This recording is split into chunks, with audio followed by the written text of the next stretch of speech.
Okay. I call to order the September 19th, 2019 meeting of the Grafton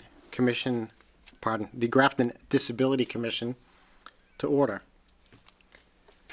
And I guess we'll jump into introductions. I'm Roger Trahan, and jumping on the commission to continue my prior work of many years volunteering for human services causes, trying to make a difference in town. Okay, I am Alex McCullough, and I've been a resident of Grafton for about 9 years now. And I'm just here to see what I can do to give back to the community and help out in the best way that I can. Donna Stock. I've been living in Grafton for more than 30 years now. Have family members that have disabilities, and also work very closely with several nonprofits in the Worcester area that deal with disabilities. Christy Proctor. I've lived in Grafton for 20 years and have myself and my family members have a disability. And we are really passionate about advocating for others as well with disabilities and making sure things are accessible and inclusive and, just a level of equity. So I'm hoping to bring that to our town, and happy to be here. I am Catherine Dorr. I am a lifelong resident of Grafton, over 30 years, and I both have and live with people with disabilities, and I've done work and research in the disability realm, and I'm looking to help out within town in that area. And there are two other commission members who are unable to make it tonight, Daryl Reining and Select Board Representative Doreen DeFazio. So what we need to do next is organize and vote on a chair, a vice chair, and a clerk. What I'm going to ask the commission members, does anyone have any objections for me taking the vote on this? No. No. All right.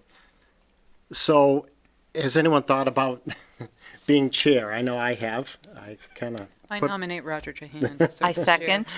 okay.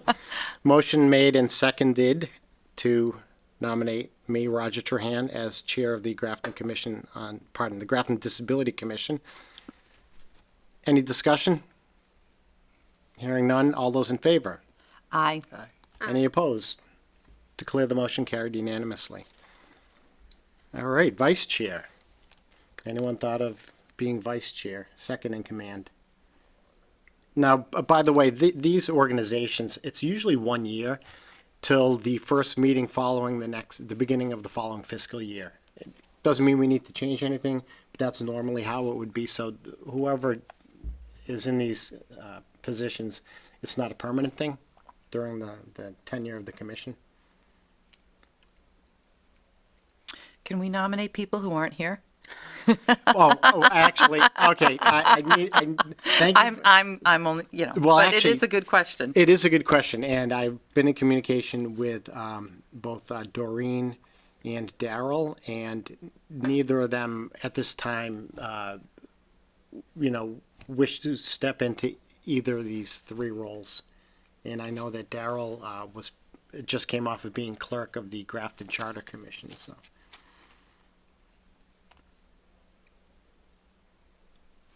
And the duties of vice clerk, I assume, would be in your absence, run the meetings.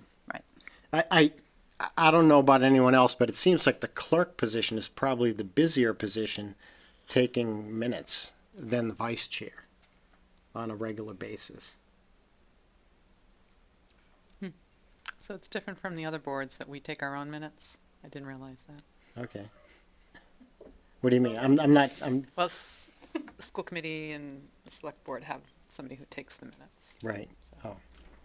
The That'd be video nice. record is. I think we're lower on the food chain. That's We're lower why. We That's don't- why we're going to we're- be doing that. Yeah. Yeah. So. Yeah. Well, I'd be happy to serve as the vice, second in command, the vice chair. All right. Do I hear a motion? I move that Christy Proctor serve as our vice chair. Does anyone second that?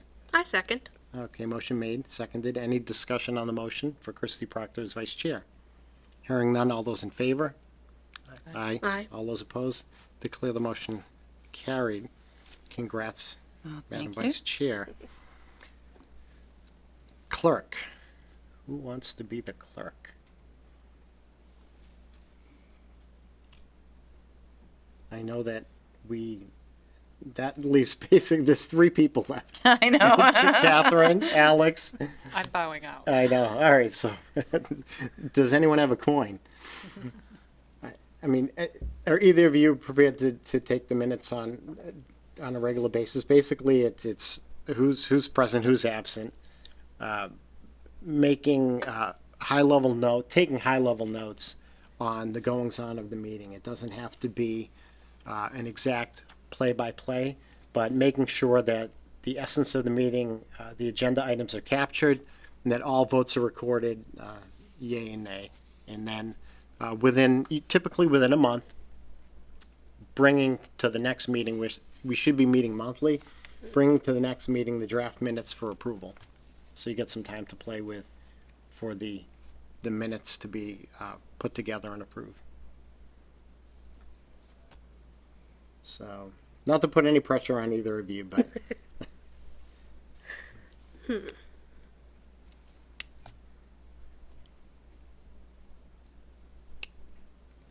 I'm maybe get creative on this. I guess we don't necessarily have to. I mean, one of us could take the minutes for tonight. I'd be happy to. Okay, and then maybe at the next meeting, there's nothing that says we can't go without a clerk for a month, and maybe either of you two could maybe think more on that. Yeah, I'd be willing to look into Okay. learning how to do it at least. Okay. Yeah. All right. Likewise. Okay. And are they So- still emailed to Cindy and she posts them? I mean, do we have, We have to make after draft minutes we after we. approve them at the next Right. meeting and they go to Cindy? I Okay. believe so. Okay. And then they get on the town website. Okay, All right. Thank you, Christine. Yep. All right. Then therefore, sitting in as clerk, review of the Grafton Disability Commission charge. Just to let the public know, we were originally referred to as the Commission on Disability when formed back in, I think it was 08, 09. And just the vernacular, in lay terms, most people simply refer to these commissions as the Disability Commission. So, and it's easier to find on the website. So, different towns call it different things. And if you could, Christy, look at your packet, or maybe just read from mine. I just want it on record so that the public knows what the charge of the commission is. So I'll ask you to read this. I'd be happy to. Thank Sure. you so much. The Grafton Disability Commission is to assure that all people in Grafton have an equal opportunity to participate in all functions involving living, working, and enjoying recreation activities. The Commission will work toward this end by informing, educating, monitoring, and advising the public, including the business community and the town administration. The Grafton Disability Commission shall consist of 7 members appointed by the Select Board for overlapping 3-year terms and be responsible to the Select Board through the town administrator. 6 members shall consist of people with disabilities, people with an immediate family member with a disability, residents with professional experience working with people with disabilities, and/or residents with an interest in this area. 1 member shall either be an elected or appointed town official of the town. The purpose of the commission shall be to cause the full integration and participation of people with disabilities in the town of Grafton. Such commission shall, 1, advise and assist municipal officials and employees with state and federal laws and regulations that affect people with disabilities. Coordinate or carry out programs designed to meet the problems of people with disabilities in coordination with programs of the Massachusetts Office on Disability.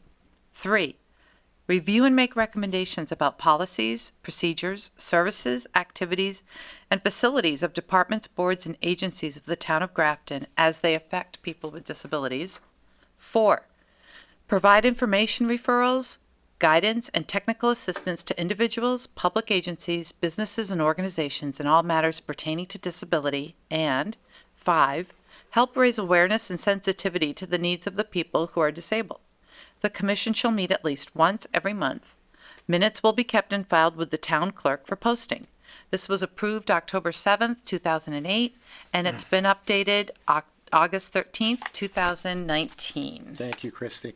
By way of history, the Commission on Disability hadn't met, at least on record, the last minutes had gone back to 2011 on the town website. And I had come before the select board back in June to revive it, and I guess it couldn't come at a better time based on what you'll see is the agenda of this very meeting. So I'm psyched. I know you're all psyched, and I think we can knock this out of the park. Yeah. So, and I'll also, before I go on to the next agenda item, it couldn't be more fitting that our first meeting comes one day after Cody Lee won America's Got Talent. I don't know if you I know, saw it. I saw that. You know, I mean, autism and blindness are his superpowers. It's an amazing testament, you know, to the human spirit. So I'm psyched about that. So I would recommend anyone to go on YouTube if you hadn't been watching to really see that people with a disability don't necessarily have to be limited like they have in the past as far as being marginalized. So that was amazing. Yeah. So okay, next agenda item. Just a conflict of interest training reminder. I took it. I know, Christy, you took it. Did any of you take the conflict of interest training yet online? Looked into it. Okay. Haven't quite yet. Oh, you already had? Awesome. It took me, I'm kind of slow with these things. It took me about an hour. There was like 98 pages. It's just under 100 pages. And there sort of are no right or wrong answers. You just keep on guessing until they tell you you got it right, and then you can move on to the next section. So that's just a reminder that there's a requirement that within 30 days after having been sworn into, or actually not appointed, sworn in, that you need to take that training. All right, Grafton ADA Self-Evaluation and Transition Plan, which is on the Grafton Town website on the Disability Commission webpage. The Center for Living and Working with Mike Kennedy, who's an employee there, and Jim Mazik, who's a consultant, were hired based on a $35,000 planning grant from the Mass Office on Disability to put together and basically an assessment of all the areas in town and what areas were compliant and what areas needed to be addressed regarding Americans with Disabilities Act compliance. So that is on the webpage. It's about a 150-page document, and the Center for Living and Working did come before the town via the select board a couple of months back to review their findings. So that self-evaluation and transition plan is on the Disability Commission webpage, and that leads to agenda item 6, the Municipal Americans with Disabilities Act ADA Improvement Grant Program through the state of Massachusetts. Having not only an active commission on disability or a disability commission, what have you, one of the requirements, prerequisites for applying for grants was having an ADA self-evaluation and transition plan in place. So I would invite each of us to read that. A lot of it's pictures, so that's the easy part. But there is a lot to digest. We'll have a lot of reading in front of us. So regarding agenda item 6, the Municipal ADA Improvement Grant Program, which runs from 8/1/19 to 10/8 of 19, I will have Grafton's Assistant Town Administrator, Rebecca Meekins, speak to that program and what we're applying for. Thanks, Becca. Yeah, thank you for having me. So, like Roger said, my name is Becca Meekins. I serve as the Assistant Town Administrator for the Town of Grafton. I've been in that position for about 2.5 years. So, just Roger already covered the first portion of this, which was the sort of phase one of this project, which was applying for and getting the grant to do the transition study. Because like he said, you can't apply for the second phase, which is the construction grant money, until you've completed the transition plan. So we actually applied for the transition plan grant twice. We didn't receive it the first time. Second time we applied, we did receive it. We had the Center for Living and Working come out. We did a proposal, put out a proposal, request for proposals from a number, we received, I think, 4 from a number of different firms. Center for Living and Working was the best proposal we received, and they also had great references from other towns who had worked with Mike in the past. So we worked with Mike and Jim over a period of, I would say, 4 months. They went to all of the town fields, the town facilities. We did not include the schools in the planning grant because of the funding. We only received $35,000. And after talking to some consultants who did this type of work, they said that's not enough to do town and school. You're gonna have to split it up. But I did speak to Mr. Bryan at the Mass Office on Disability to confirm that, you know, we would still qualify for the construction grant, even though the transition study didn't include the schools, and we do. So that's good news. So I am before the commission tonight to request your support in submitting this grant. It came up a little bit quickly, given that the transition study was just finished at the beginning of the summer, and then we had to review it, and the period for construction grants applications closes in early October. So kind of working with a small window, we had talked about maybe putting it off until next year to sort of get our bearings, review the transition study, have the commission look at it and really put together a step-by-step plan, which we do definitely want to do that. But we had already started on an accessibility project here at Town Hall to modify all of the entrances and to make them all accessible. In the FY19 capital plan, we received $75,000 to make all of our entrances to the municipal center, except for the front entrance, handicap accessible. So that meant redoing 3 of the 4 existing ramps, leaving one of the ramps in the back because it does meet code with respect to slope, and then putting in new railings, pouring concrete. So when we went out to bid for that project for the $75,000 that we had for capital, we realized very quickly that our estimates were way too low. Most of the bids came in north of $100,000. So we ended up having to split it into a project with several alternates, and we were only able to choose the first of the 2 alternates. That left the Veterans Hallway back ramp and the railings at 2 of the back entrances that have yet to be done. So we have architectural plans and drawings already done up for those ramps. We have specs already done up for those ramps as part of the capital investment for FY19. So for us, it made sense, since we had already done some of the legwork and the investment with respect to the planning, that this might be a good opportunity for us to sort of wrap up the accessibility project with respect to the entrances using this grant, and then move on to the bigger picture, which is the rest of the study. I will say that those entrances are mentioned in the study. When Jim and Mike came out, we had not yet started construction, so you'll notice that they tell us in the study you need to do your ramps because they don't meet code. Well, we've done half of them, and now we need to do the other half, essentially. So that's sort of, you know, where we came in, why we sort of scrambled a little bit to throw this together, because we feel like, you know, whether or not we get the grant, we're going to do the project.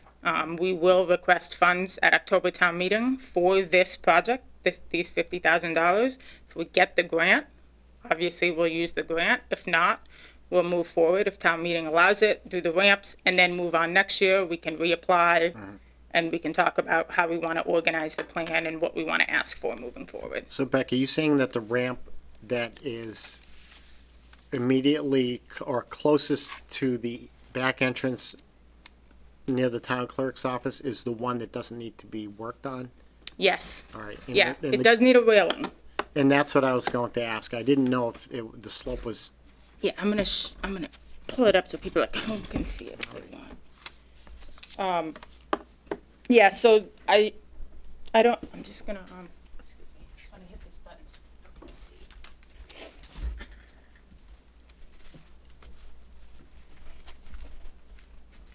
So, don't quote me on the slopes, cause I think it's 5%. okay. I think that's the slope for when it becomes a ramp versus a sidewalk. When it becomes a ramp, you have to have railings on both sides for the entire length of the ramp. If it's a sidewalk, you don't need ramps. I think it's 5%. There's no tolerance. So if you are 0.1 over, you have to put railings on both sides. So let me just, so that's one of the, so this is the, I'll just go through all the photos. This is the back entrance at the Veterans Hallway. So this is one of the back entrances to the senior center. The other one on the other side was done as part of the capital project. This one is not. As you can see, the ramp is very deteriorated. It's been there for over 10 years. It's steel. It's not stainless steel. In the heat, the ramp, expands, and if it sits out in the sun on a hot day by like 3:30 in the afternoon, you cannot use this door because it won't open. So every once in a while we have to have DPW come by and grind down the ramp right in front of the door so that people have means of access. So that's one. For this particular portion of the project, instead of having it just be a ramp, it's going to be turned into a sidewalk. So it will loop, it will start sort of here, down by where the grass is, go up to the sidewalk, and then come up. So it's gonna kind of bend. That will allow the slope to be lower. Yeah, not as steep. And therefore it will be considered a sidewalk and it will not require the railings. So that's the first portion. That's just a close-up of that. You can see where it's been ground down close to the doors.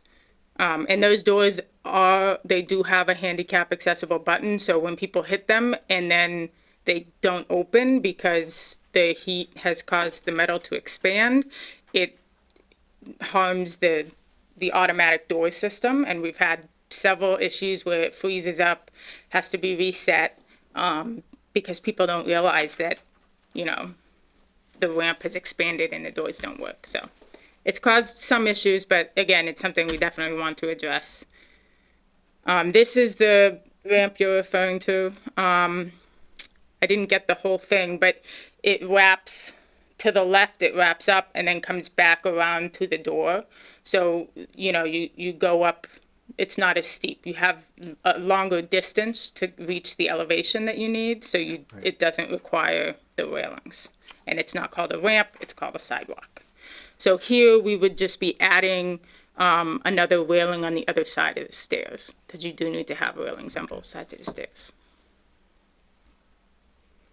And then this is the last one.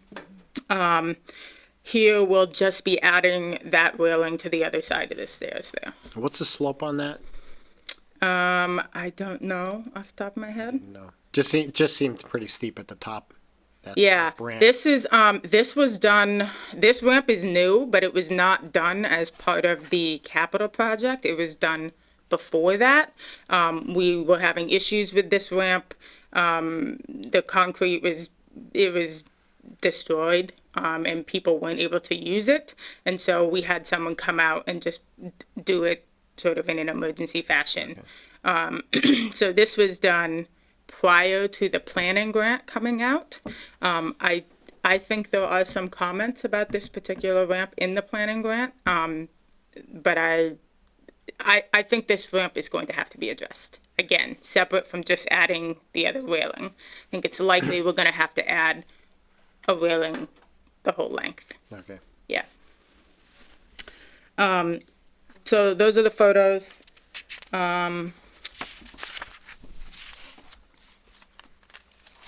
So the one thing I do want to say, the request is for $50,000. We do think that that's a reasonable request based on the bids that came in for this as an alternate. The two bids we received were, the second time we bid it out, the alternates were priced at $34,950 and $43,000. So that's sort of the ballpark that those contractors were giving us 6 months ago. So 50 seems reasonable to achieve what we're trying to achieve here. Another piece of this is that Mass Office on Disability likes to see that towns are contributing some portion of funding to these projects. So I think the fact that we already have specifications and plans drawn up, we've already spent some dollars on preparing to do this project, I think that will help us, and it will help our application. So, Let me ask you, as far as the grant itself, I know that ideally, yeah, they like to see some, not just guesses. I know we had touched base with each other regarding, I asked the question about whether the estimates by the Center for Living and Working were sort of good enough to proceed with including any of those items in the grant application. I know the grant application, I think it was upwards of 250,000, but you're saying that they like to, number one, see some contribution, which goes then, I guess, hand in hand with that something would probably be in process, correct? Versus Right. just randomly grabbing items from that 150-page report and saying, and we want this too, and we want this too. yeah. I mean, I think, you know, the fact that this is part of a larger project that has already started and that we've already made headway on and that the town has already contributed money to, because the, you know, town meeting allowed us to appropriate that $75,000 to do those ramps as part of the capital plan, I think that helps us. There's no guarantee that we're gonna get the grant in the first time we go for it. Like I said, we had to apply for the planning grant twice before we received it. So, but I didn't want to let the opportunity go by and not apply, knowing that we have a long list of things that we have to start to address, and knowing that we're going to do this portion of this project, whether or not we receive the grant money. So it made sense. It's in the plan. We know we have to do it. We're already sort of part of the way there. Does it hurt us to have added things? In other words, sort of like playing devil's advocate, the possibility of leaving money on the table where we're applying for 50 and the potential grant for any one community is up to 250. How does that play into things? Is it premature to have identified any other items for lack of, number one, that it's already in play, and number two, that there's maybe a funding source identified for part of the project? Had other items been looked at, like what's next in line perhaps, if there's another grant, or if, let's say, we had more time Yeah. and the deadline wasn't October 8th? To be honest, I'm kind of hoping that you guys will be able to tell us what you think should be next. You know, Tim and I really sort of are extremely happy that this committee came together when it did, with respect to timing, just because of the transition study, getting the grant and being able to do that, and then getting, you know, the results and seeing the list of things. It's a little bit overwhelming. You know, there's a lot of things on that list that we are going to do internally, sort of that low hanging fruit. You know, moving toilet paper holders and you know, things like that. My personal opinion is that we should tackle the senior center first. That was my first thought. We have, our senior center is a very popular destination for seniors in town. And, you know, a lot of seniors struggle with mobility. And so for me, that was sort of made the most sense. And so By focusing on one thing versus just a laundry list of stuff? Yeah, well, we kind of had to like direct ourselves a little bit, especially because of the time frame. Right. You know, had we not decided not to apply this round We still would have gone to town meeting in October, asked for the 50,000 to finish out this project, and then, you know, this committee and administration probably would have sat down many, many more times and come up with a list and decided, you know, okay, this is the thing we think the community needs the most, and this is what we're gonna apply for. So I'm not saying I think this is the most important thing on the list. Right. That's definitely not where we're coming from. It's just, you know, the timing, the moving pieces, already having sort of started the project. It just makes sense. Okay. You can apply for the construction grant as many times as you want. There's no cap. How frequently do these come about? Every year. Oh, okay. Yep. Yeah, so this we'll have grant some homework is, to do. construction grant is every year. Yeah, so, I mean, we fully intend to, year over year, apply until we've, and, you know, we're not gonna get the grant every year. That's unrealistic to think that we're going to, and we're gonna have to contribute, the town is gonna have to contribute dollars to, making Grafton accessible, if it's something that they think is important. We can't rely on Mass Office on Disability entirely, but we can definitely, you know, we can definitely apply. Right.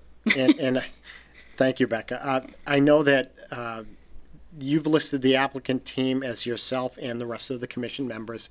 I personally have no issue with that. I think it helps that we're all on board as a commission, being the applicants. Anyone have any comments on being included as the applicant team, the entire commission? No. All right. Do we need a motion on this? And that's what I was wondering, since we're the, I guess I would entertain a motion to, I move that we approve, or the submission of to the municipal ADA improvement grant program for ramp construction at the municipal center. as noted in the draft grant application.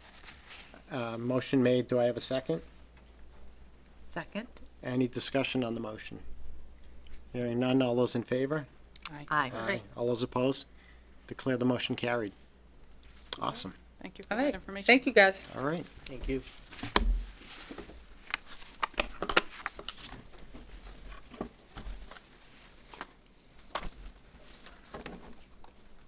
Okay, item 7, Grafton Common Improvements Historic District Commission. Come on up. I guess, in speaking with Jack in the TV booth, you can either come up here or, I mean, how many of you will be speaking? Well, there's 5 of us total, but probably just 2 or 3 of us. Okay, I mean, if it's just 2 or 3, then, Over here? then it's probably easier, because each of those mics, they're live. So, Perfect. so let me ask you, are you folks in session? Is there, We posted We posted we'd be joining you with this meeting. okay. so that we could. Becca, could I ask you a question? All right, and I hate to keep you, all right, so this is the entire Historic District Commission? 5 members? Okay, so you're posted, but, we're not posted as having a joint meeting, We're posted as meeting with you. but we need to be posted also as meeting with you. Is that an issue regarding open meeting? I don't think so. Okay, They're on your agenda and you're on their agenda. Okay. I think you're covered. You guys posted? We did. all I right. think you're okay. All right, okay, all right, and it says Historic District Commission, I didn't technically put it as a joint meeting, all right, all right, thanks. Just wanted to get off on the, I didn't want to get in the first meeting, Dot all the i's, just jump into cross all the quicksand, That quick, John. you know? So if you could, introduce yourselves. Sure. So I'm Bill Nicholson, I'm the chair. I'm Paul Scarlett, I'm the clerk. John Morgan, Vice Chair. Brad Schlebeck. John Stevens. John Stevens. All right, welcome. Thank you.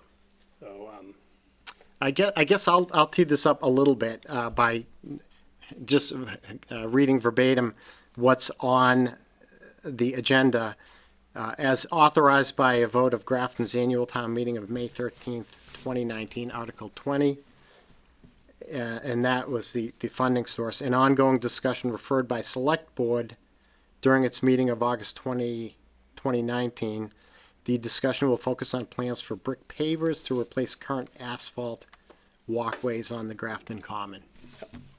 So if I can, what I would like to do is, well, first of all, I want to congratulate your Disability Commission for, it was the Commission on Disability before, but Yeah, it's round two. It's right. I know we worked pretty closely with Cynthia Levine, the Right. last committee, when we were working with the Grafton Townhouse Oversight Committee to get the work done there. I was actually on the commission for 1 year. I remember. That was, remember working with you. yeah, between the Lula and at the library and then one Grafton Commons. So. It's an important thing, and glad to see that you guys Yeah. are up and running.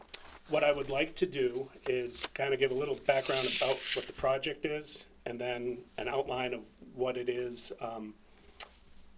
we have for reasoning behind why we want to go with the brick, and then entertain questions from you guys, if that sounds reasonable. That sounds reasonable. And if I could just back up a second, Paul, just for the replay, we're not live, but it will be replayed on GCTV. Yep. I'm going to ask you maybe to move a little to your right and pull that mic closer to you, one of those mics that you're speaking reasonably near it. Okay. Just for the record. Thank you. Yep, that's fine, thank you.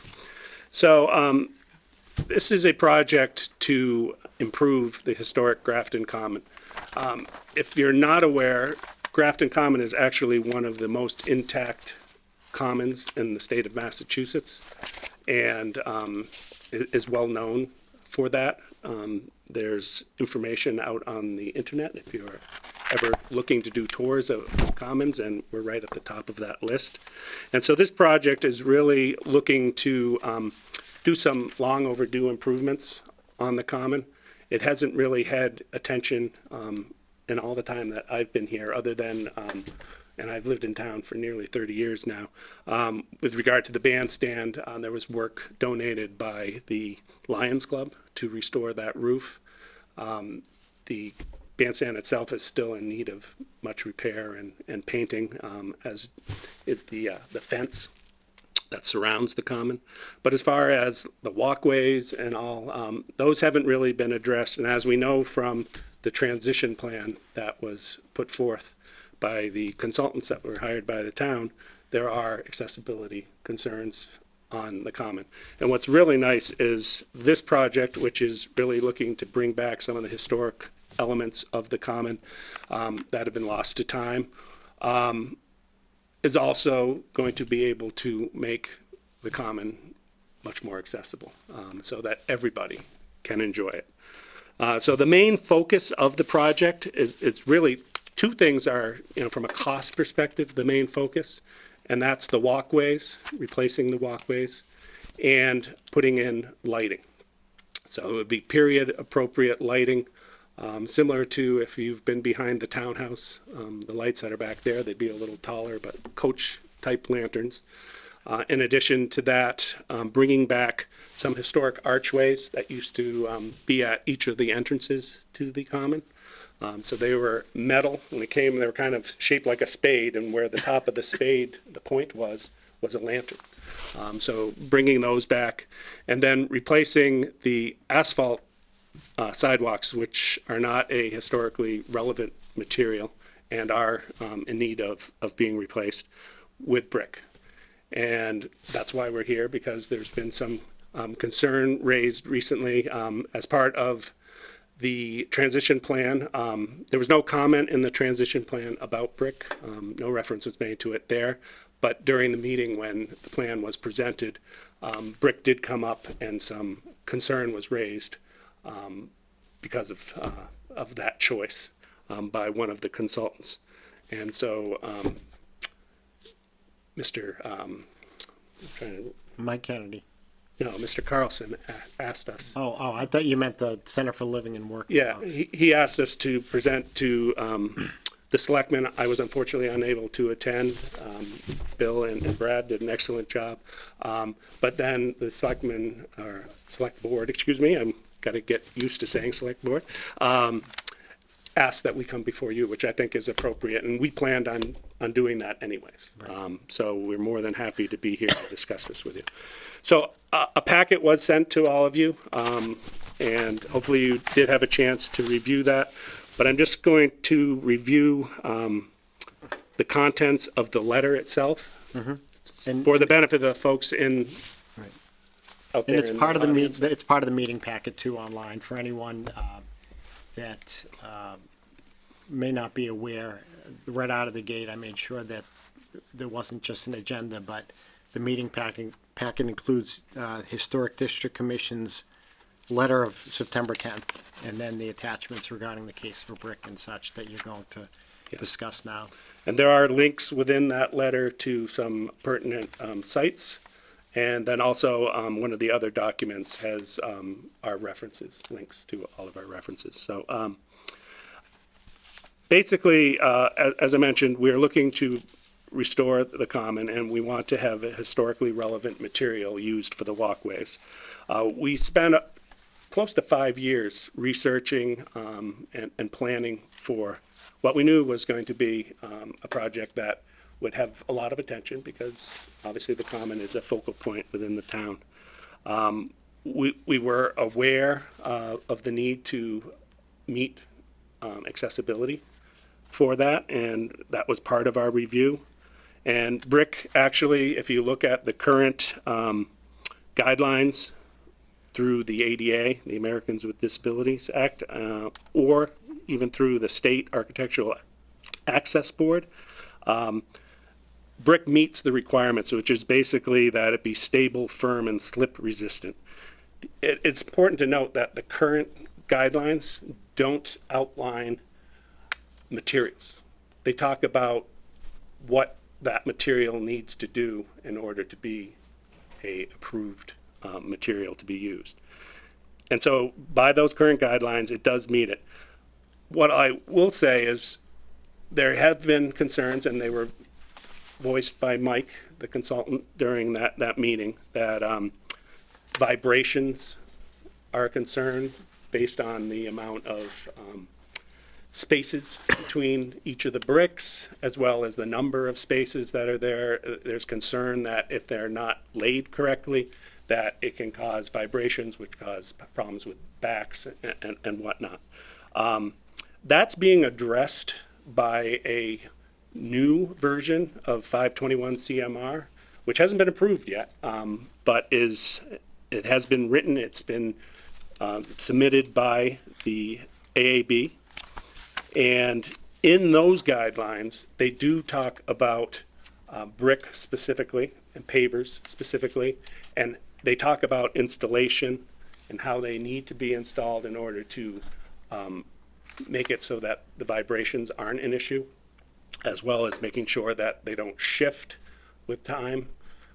So there are some very specific guidelines in those proposed changes to 521 CMR. It is those guidelines, even though they're not approved, it is those guidelines that we intend to follow as part of this project. So we want to make sure that this common can be used by everyone and enjoyed by everyone. So we felt that is the right thing to do. In addition, some concern has been raised with, and again, it talks about it in those new guidelines, with bricks shifting over time, or spaces between the bricks themselves not being done correctly. As with any material, installation is key. It wouldn't matter if you were putting concrete in or any other material. It is really crucial that it get installed correctly. So we are going to be hiring somebody that's experienced with doing brick. It is going to be part of our bid process that we're looking for that. It is obviously, with this project being focused mainly on lighting and brick, it's a focus for us to make sure that we have someone that is skilled in installing brick. In addition, we have a consultant that is on, he's not part of our commission, but he has been working with us on this project from the beginning, and will continue to help ensure that proper guidelines are being followed. In addition to that, the town's project manager, Andy DeShane, will be the project manager for this project, overseeing it as well.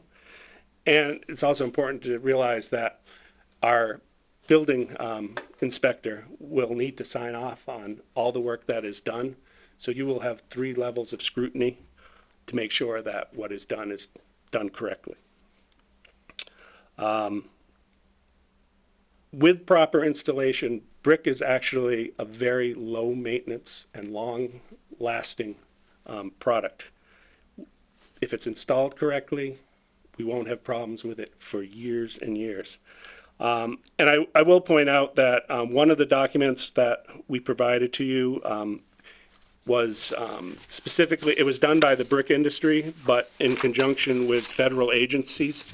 They did testing of brick installed under these guidelines versus, older brick that wasn't thinking about accessibility when it was put in. It wasn't a thought. And actually the testing on it has shown that in some cases, brick is actually less of a vibration causer because the seams are so small versus the expansion joints in concrete, which can actually be quite wide. And my understanding also, if I could just back up a second, Yep. due to the funding source, okay, for Community Preservation Act CPA funds, is such a material precluded from being allowed for that money to be spent on? In other words, I know that in the past you'd spoken of either stone dust or brick as being historically relevant. I think that's the term, materials. Yep.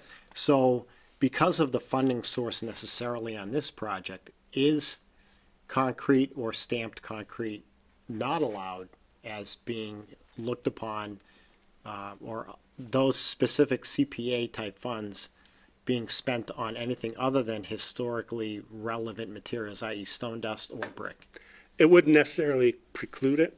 The issue we have is that once you have developed a project and submitted it and go to town meeting, you can't, during town meeting or afterward, change elements of what was outlined. And one of those elements is that we are doing brick. If we were to have to change from brick, it would delay the project. We wouldn't be able to go forward. It'd have to go back to town meeting and we'd have to do another vote. Okay. So obviously, we're not looking to do that. We've already been working for 5 years on this. It's not like we haven't done our homework and that we haven't been concerned about the things that this commission is concerned with, because we're concerned with it too. Do you have any questions or concerns? Yeah, thank you for your presentation and for clarifying some of this. This is the intersecting sidewalks on the common, correct? And then the plaza around the gazebo.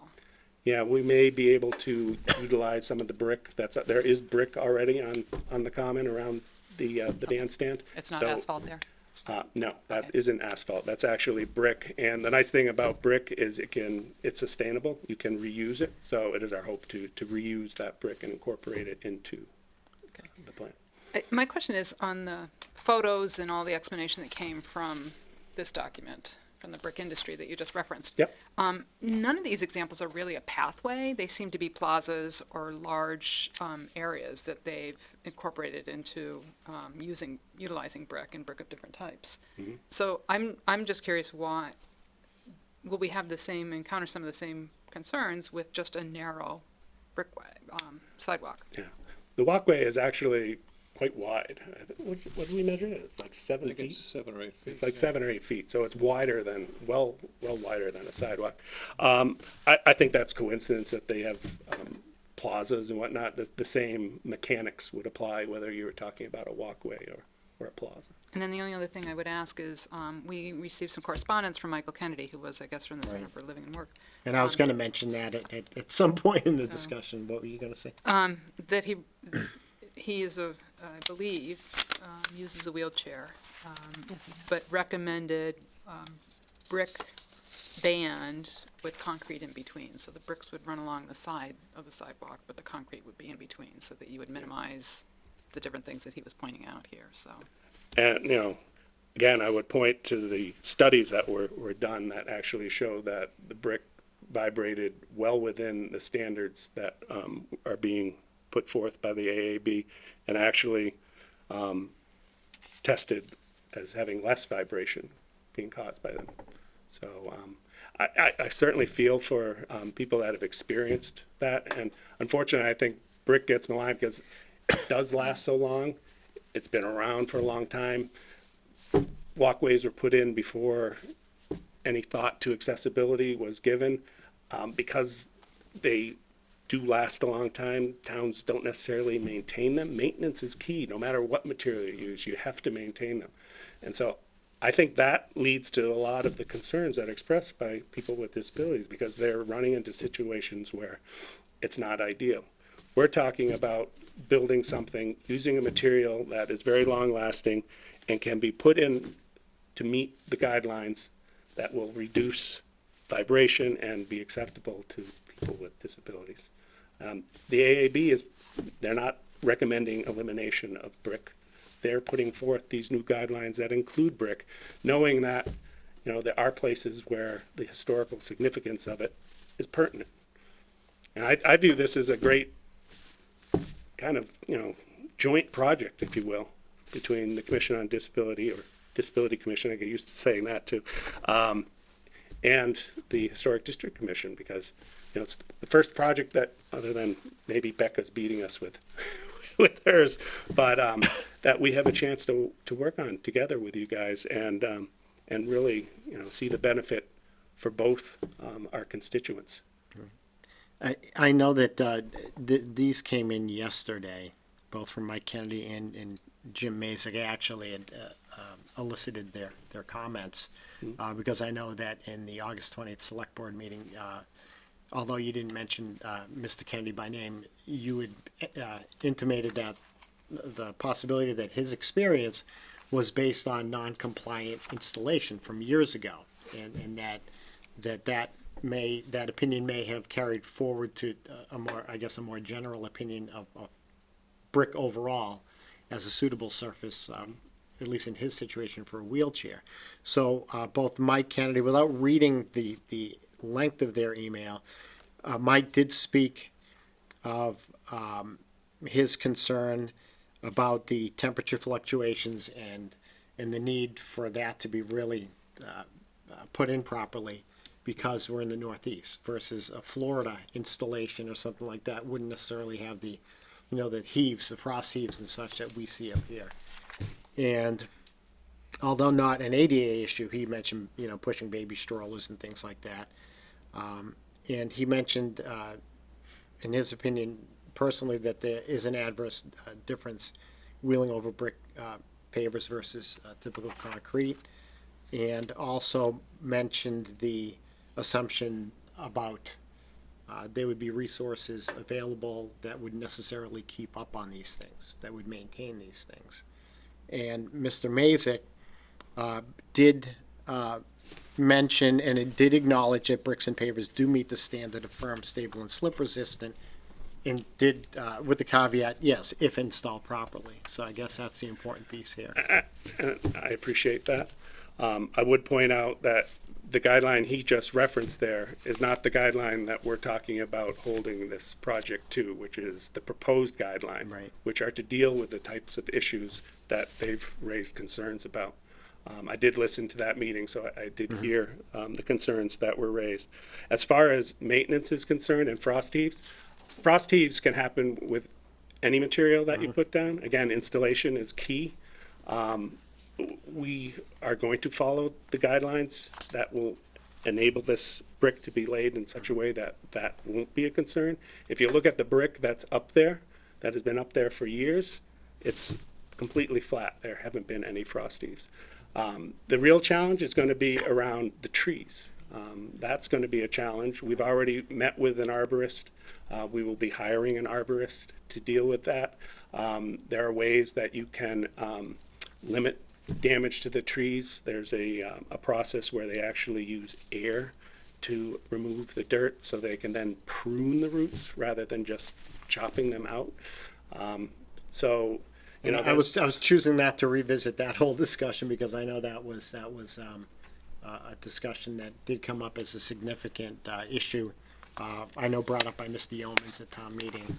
But again, you have to replace the walkways. Right. There are issues with them right now, and no matter what material you use, there's going to be an impact to those trees, and it's not radically different depending on whether it's brick or it's concrete. Aside from the accessibility issue and the bricks maintaining, you know, that flatness and togetherness, how well or bad has the walkway system held up over the years? Is that something that I actually, before the meeting tonight, I actually walked both directions to see what condition those walkways were in, and also checked out that the bricks are in pretty decent shape in front of the bandstand. I guess, is that what you refer to as 90-degree herringbone? That whole, Yes. that pattern that is currently up Yes, there? it is. And that is one of the approaches to laying the brick that is acceptable. There's also a 45-degree angle. And then there's just vertical going in the path of travel. Right. Now, what do you plan on doing? Because the case for brick and I think I'm not sure if the CMR referenced its opinion that 90-degree herringbone was the preferred pattern. My assumption is we will go with the preferred. Of course, we're going to have experts that will help guide us in that. But we're certainly, whatever we do is going to meet the guidelines that are outlined. And if we can do what is their preferred method, then that is what we will do. Do you have confidence that that the DPW folks will address any deficiencies that may come about either through the joint compounding, you know, any looseness or warping or anything? Is there like a warranty? How does that work? With any construction project, there's a warranty that starts once the project is finished. Typically, it's a year. Sometimes they go longer than that. Okay. So we will definitely have that. The town has maintenance issues all over town, and you know that's part of what they budget for. Right. The nice thing about brick, again, if laid appropriately, it's less likely to have a need for maintenance than most of the other materials, if not all of them. Whether that be, say, we wanted to go with a stamped concrete instead, because brick was felt to be an issue. Although you would have seams there too, so I don't know how that would work. But at any rate, that requires a sealant to be put on in order to maintain the color. Because the idea, if you're trying to make it look like brick, you want to keep it looking that way. And that has to be put down yearly. Okay. And if you wanted to go with a permeable concrete, which is another possibility, that requires all sorts of draining and screens and has to be cleaned on a regular basis. Brick is the lowest maintenance material. You pay a little bit more for it up front, but it has a much lower incidence. In fact, they address that issue about raising bricks in that article on the accessibility. Now, the existing bricks, what is the plan then? Those existing bricks are or are not part of the plan that was submitted for CPA approval? They'd be removed and just put back down again with a deeper foundation. Oh, okay. Yeah. Okay, that 1 foot, that total are 8 or 9 inches plus the brick? Right. Okay. I know that there's weeds popping through that hole. You know, is that just because of its age?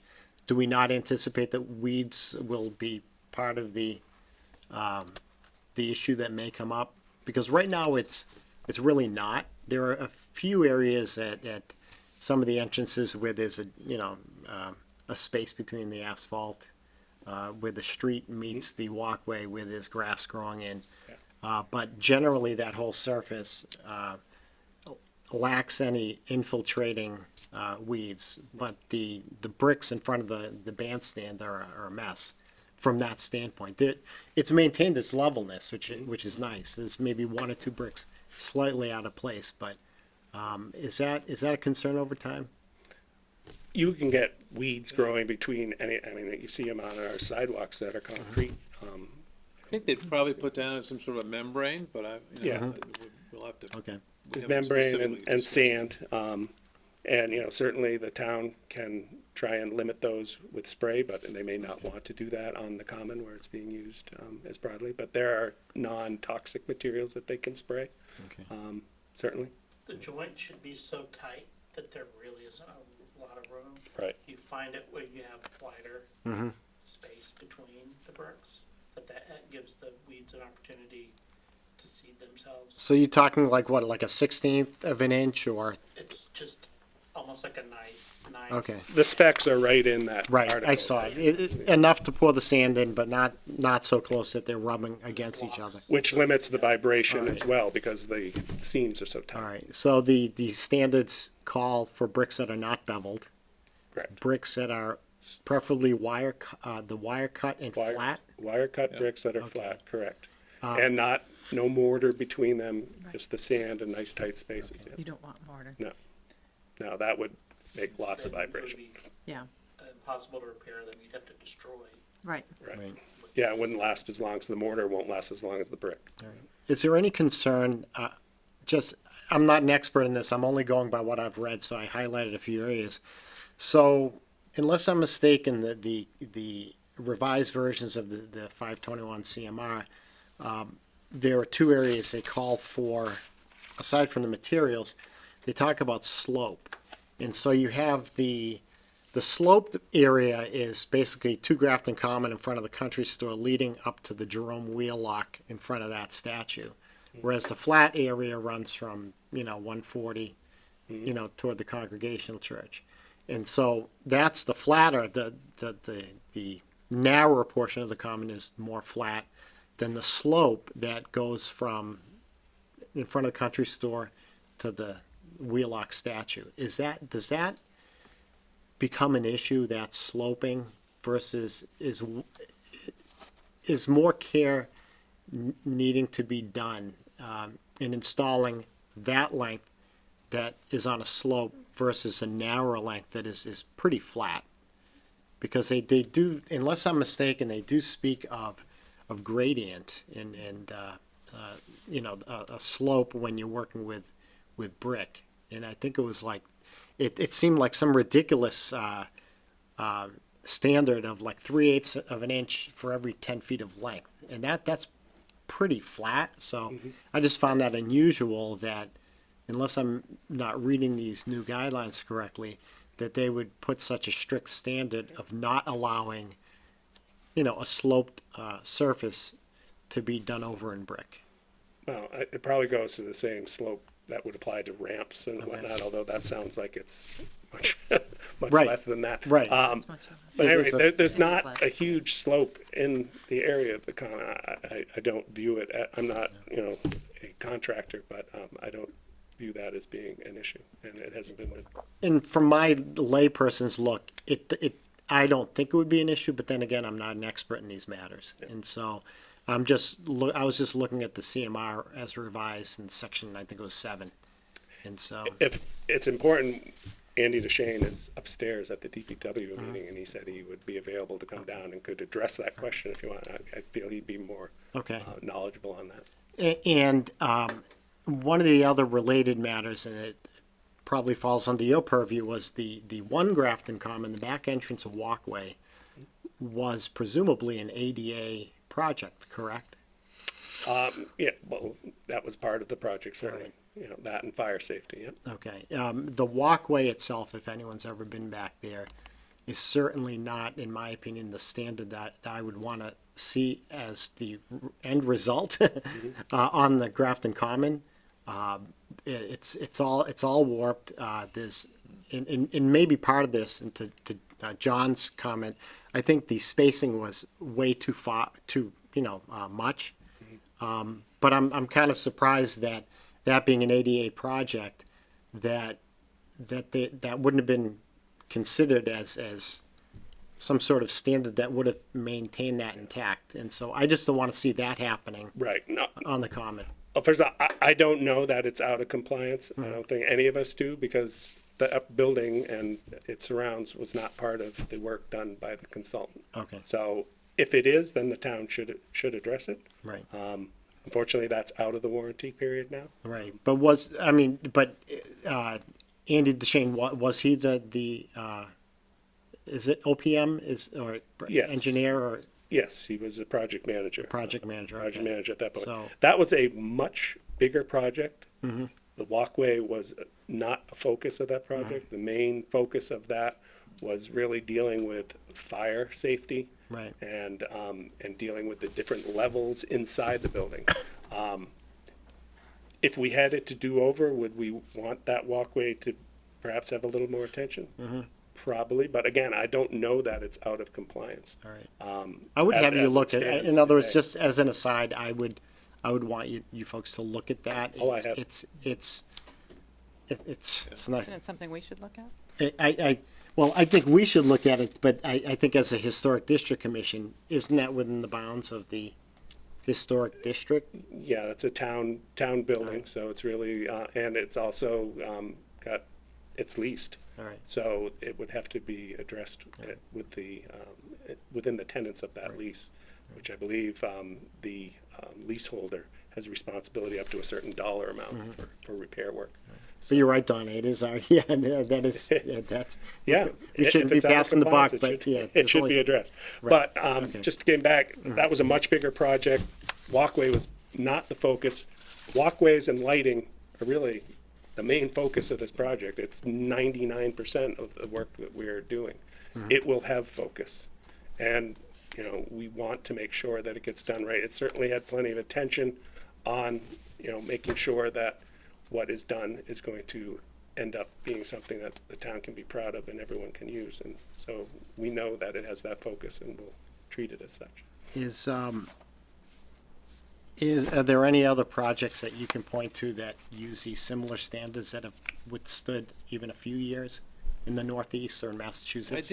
I did call, both Salem, my cousin lives there, and I go there from time to time. They have extensive use of brick and are still using brick. Okay. Newburyport, same thing. I spoke with them. I was in Nantucket last winter, and they're still using brick. And cobblestone, so let's not use Yeah. cobblestone. No. That would not But- be ADA. -proof. So did they indicate that those services have held up? Oh, yeah, I mean, I think all those communities have brick that's at least 100 years old. Even in the newer stuff in Salem, it's been there for 15 years. I was just there last year. It was holding up beautifully. Right. Yeah. Okay. And I'll say that as much as I'm throwing 100 questions at you, it's just I figured now's the time, right? Yep. Yeah. That's why we're here. And I did walk the common tonight before the meeting, and much to my surprise, I had never really paid attention to who does of how flat or not flat that surface is. And I kind of went in thinking it was a flat surface. It really isn't. There's sort of mini potholes. It's at some parts. Settled. Sinkholes or whatever potholes. Roots. Well, roots and things coming up and things sinking in. Right.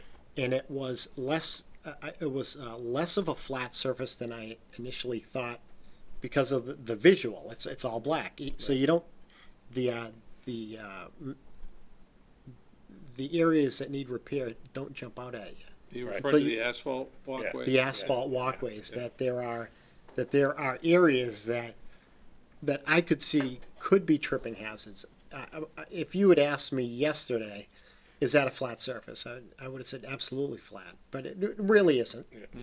Really, at the ends of it, there's a There lot are of some roots that are breakdown. starting to. Right, and there's areas that are buckled, so, I can't say that it doesn't need, repair. It's just, how we go about it. And then,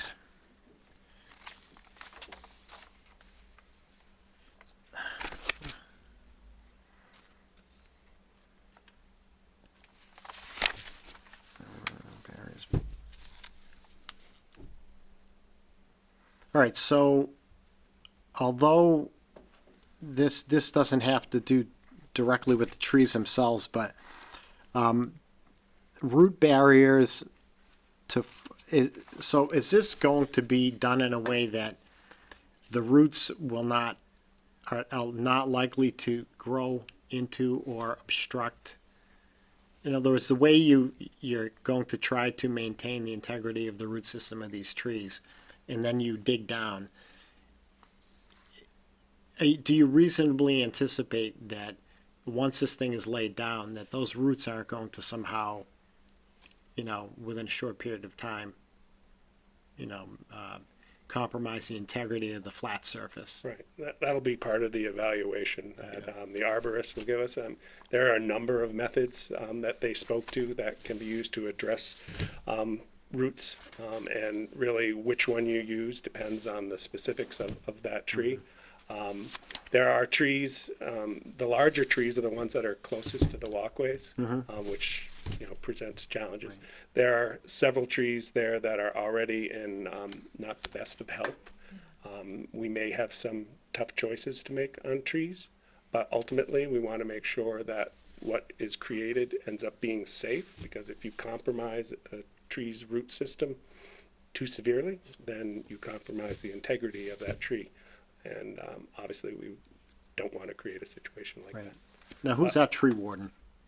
I know there's a tree warden bylaw, it's archaic, but who is Yeah, it? it was Dave, but he retired, I don't know. Okay, so I don't know who took over. Oh, I think it's Paul now, Paul Corney.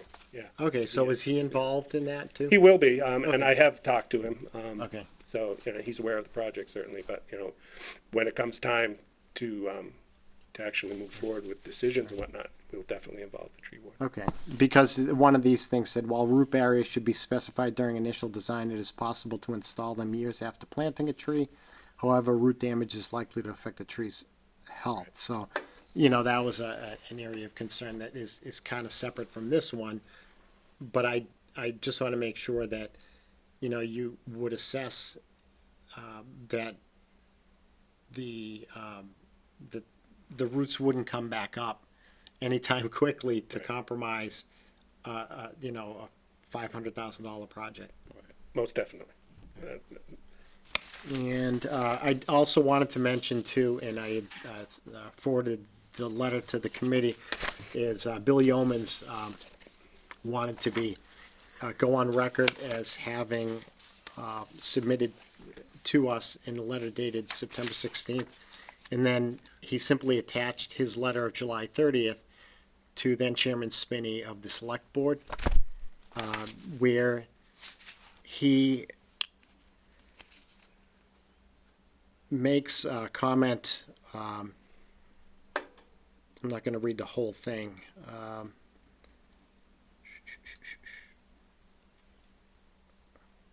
He mentioned Mr. Kennedy's wheelchair use and him having spoken strongly against brick paver walkways, and them being a nightmare. So he, Mr. Yeomans did stress that piece. Mr. Yeomans also, and I don't know the accuracy of this statement, Selectman Peter Carlson also raised the question of the conflict regarding the brick paver walkways proposed for the common in our ADA goals.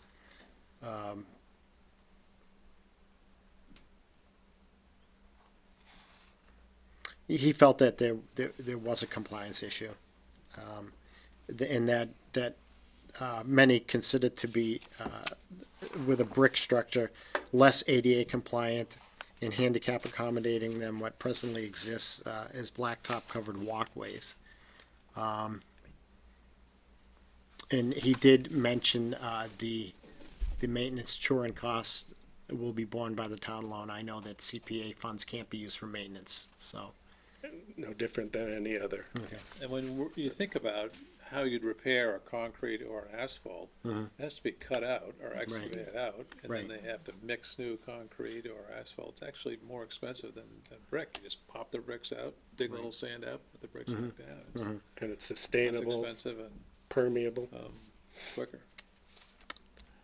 And I'm not And agreeing or unlike his disagreeing with comment, this. it actually is compliant. And, what we're talking about doing is going beyond the current level of compliance and bringing it up to the standard of what is being proposed by the AA. And he had asked, he did acknowledge, Mr. Yeomans did acknowledge that since the CPC and town meeting approved funding cannot be rescinded or reallocated, as you had indicated, and we're in agreement on that, he suggested to ask the select board to place a hold on signing any contracts associated with the walkway portion until this conflict or alleged conflict, those are my words, until this conflict is discussed and resolved by the board to your satisfaction while abiding by the dictates of the Americans with Disabilities Act and our town's ADA compliance goals. So I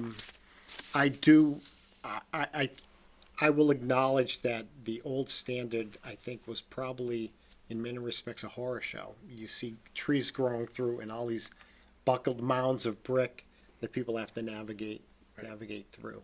Yep. So,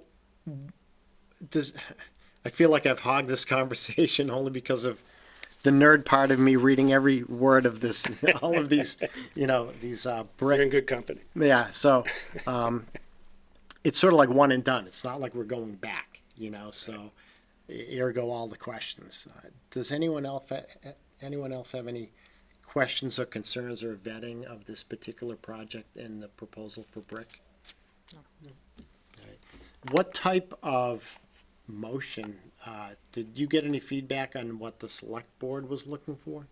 They were looking for us to meet with you to ensure that you were satisfied with what we were presenting, Right, and were fine with us moving forward. all right. And I know that if we vote tonight and if we vote in favor of this project by the standards that you've indicated in your September, the Historic District Commission in its September 10th letter, that we would certainly want to be kept in the loop.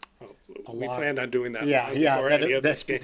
that we'd sort of not totally take charge and be dictating to you, but certainly be involved as this thing progresses. There will be construction meetings when the project kicks off and while it's going on, and we can certainly invite a member of your commission if you would like to attend. That's fine, or if you would rather have us come to you at your monthly meeting and give you an update, we can do that, whatever you'd like. Do I have a motion?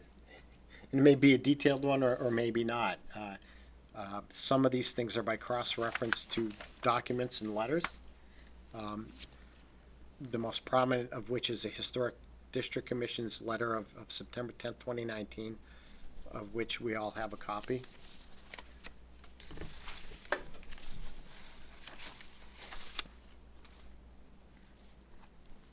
I move that we accept the recommendation from the Historical District Commission dated September 10th, 2019 to our committee. All right. Motion made and seconded. Do I hear a second?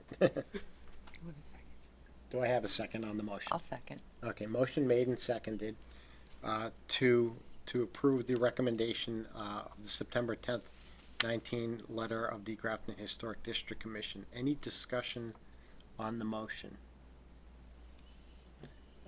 Before I take a vote, I'm presuming that the select board will want to have us communicate that to them. You coming before them at their next meeting or at a future? We're not on their agenda. I think a letter from your commission, Okay. copying us to the select board, I think would suffice. All right, so, anyone have any objection to adding to, Ms. Stock's motion, and to authorize the chair of the, Disability Commission to, draft a letter, to the select board chair in favor of this project, as per the motion? None? No.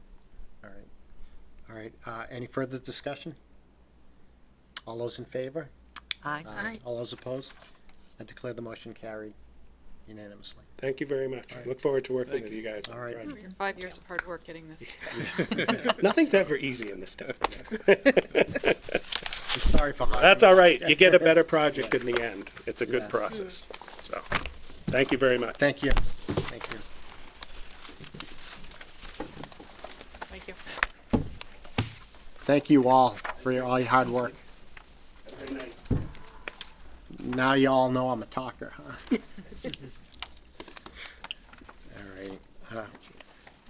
All right. Agenda Article 8, Accessible Handicap Parking Fines Account. Use parameters and account balance. We got $600 in that account. Wait a minute, who gives out those tickets? The police. We don't have a We- person who wears that? No, I know that, Wow. I had written it somewhere here. that there are these, I'm not even gonna try to dig, but there are these certain, standards by which the state authorizes sort of like quasi ticket police, meter maid, for lack of a Yeah. better term, folks, to hand out, accessible parking violations, tickets. I know that, for instance, Milford, I think as of, a point in April of 2019, had over 12,000 in their account. Now, back in 2009, according to one of the authorizing state laws, the select board authorized the creation of an account and authorized for handicapped, so-called, or accessible parking violations, which are $100 a piece in our general bylaws, to be allocated toward this specific account that the treasurer collector would set up. Okay, and that is to be used for the benefit of those with disabilities, and we could come up for whatever would be an allowable expense and vote to recommend that the select board then take action to spend certain funds on those particular items. So, Roger, I just have a question about that because if this account hasn't been used since 2011, I mean, it should have thousands of dollars in it by now. Even interest accrual, it should be at least. I know. Did they stop collecting it or did it get diverted somewhere else? I mean, is every ticket that Grafton gives Yeah, to that someone for a doesn't seem- handicap parking I fine? know. It doesn't seem feasible. They've only had 6 violations since then. I mean, And one of the things that happened when I was on the commission in '09 into 2010, and then even after that fact, or after that point, I had asked the police department administrators to, I think it was Marianne DeVries at the time, to look into, I know that the town report speaks of all the violations that they, tickets that they hand out for various violations, but it really didn't speak of how much money is brought in per violation. At that time, and it was maybe in 2011, 2 years after the fact, like zero money had been collected. And so I understand, Catherine, that it seems really astounding that nothing would have existed, at least my looking into it 2 years into it in 2011, and then now 10 years in, that there's 6 violations. I was told that a lot of the violations get excused because it was someone that was either forgot to put their placard in or was driving someone around. So I don't know what leeway the, the offices of the chief have with simply exonerating folks for such violations. I don't know. Where's a cop when you need one? I don't know if that's a high priority regarding someone, parking or someone noticing someone parked. And maybe those violations that someone's in and out somewhere for 5 or 10 minutes and they just happen not to get caught during that window. But it's certainly worth looking into. I wonder whether or not Doreen's experience working with other local towns Okay. would be able to lend some information here on, what some of the That's a good area idea. communities That- are realized from violations. and Right. What they do with the funds. Well, each year I think it's the town accountant, someone within the administration, either the treasurer collector or the town accountant, is required to file an annual report with the state regarding those funds. So there has to be, assuming that Grafton is compliant with that requirement, there has to be a multi-year paper trail which documents things. I know that in the past, when someone, let's say, got a moving violation or multiple violations, it would go through like a third-party financial clearinghouse and then come back to the town, sort of bundled. But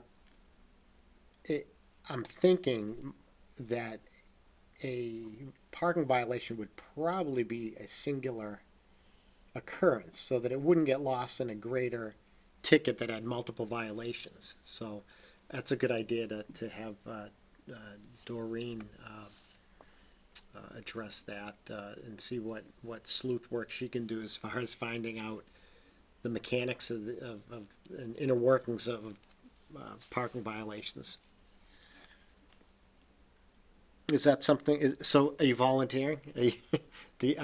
I could. Well, she'll touch- be here at the next meeting. I know, I didn't In the know. meantime, like, Yeah. well, she'll be prepared for the next meeting, is what you're asking. Or it maybe, seeing if is that something she could look into? Okay. And then be prepared for the next meeting, is that something you could, you willing to touch base with her on? Sure. Okay, everyone in agreement with that? Okay, But it also begs another question. So we have authority to spend those funds that are underneath that parking fine account. Do we have any other monies or revenue or say over any other account to the town? not that I'm aware of, I don't know, if anything regarding, let's say a gift account, whether that's just a general gift account of the town or whether we could set up our own gift account. I don't know what the legalities are, but that's really the only funding source we have Okay. at this time, and it was back in October of '09 that it was General Laws 40, Chapter 40, Section 22G, and that particular section. Okay, deposited by the city or town treasurer in a separate account and shall be used solely for the benefit of persons with disabilities. Expenditures from said account, including accrued interest if any, shall be made upon the recommendation of the Commission on Disabilities in accordance with the accepted procedures of the city or town for disbursement of funds, including the approval of the mayor and the city council or the town manager or board of selectmen. The city or town accountant shall submit annually a report of said account to the mayor and city council or the town manager and board of selectmen for review, and a copy of said report shall be forwarded to the Bureau of Accounts. So the requirement is both to annually make a report and submit it internally and to the state. So the question would be, has that been occurring? And where could that money have been diverted elsewhere? I'm not saying there's any funny business, but from an administrative, we have a tens of millions a year budget. A few $100s here and there could it have been misdirected over the years? I think it's worth looking into. I Especially find, if this commission didn't exist. Right. There's nobody to, right, No one was watching the When- store. yes, but Just put nobody it that to way. allocate it either. right, you're right, Yeah, you're so right. that's why I'm thinking even from an interest point of view, there should be some change in there. Right. You know, Yeah. it shouldn't just be 600. I don't know. All right, so I just wanted to let the commission know that it was about maybe 6 weeks ago that Anita Patel, our treasurer collector, confirmed that there's $600 in that account. And there was an identified account number which is maintained in the 2009 annual report of this commission that I had penned. And I just wanted to make sure I noted the account number so it wouldn't get lost in the shuffle. I was initially told that account number didn't exist. So there's some account number that does exist that could be probably more specifically identified. Okay. All right. Okay, so any discussion, or questions on item 8? Okay, It's just very interesting. yeah, six parking tickets seems like, it's Yeah. like one every year. Hey, Grafton, good job. All right, item number 9, remote participation for meeting attendance. This is part of the open meeting law whereby it's actually contained in your open meeting law guide that you got when you were first sworn in, that according to General Laws, Chapter 30A, Section 20E, local commissions on disability may decide by majority vote of the commissioners at a regular meeting to permit remote participation during a specific meeting or during all commission meetings. Adoption by the municipal adopting authority is not required. So we could do this without the select board approval, but there are a few parameters that at least one person, the person who's chairing the meeting, it could be the chairperson or his or her delegate.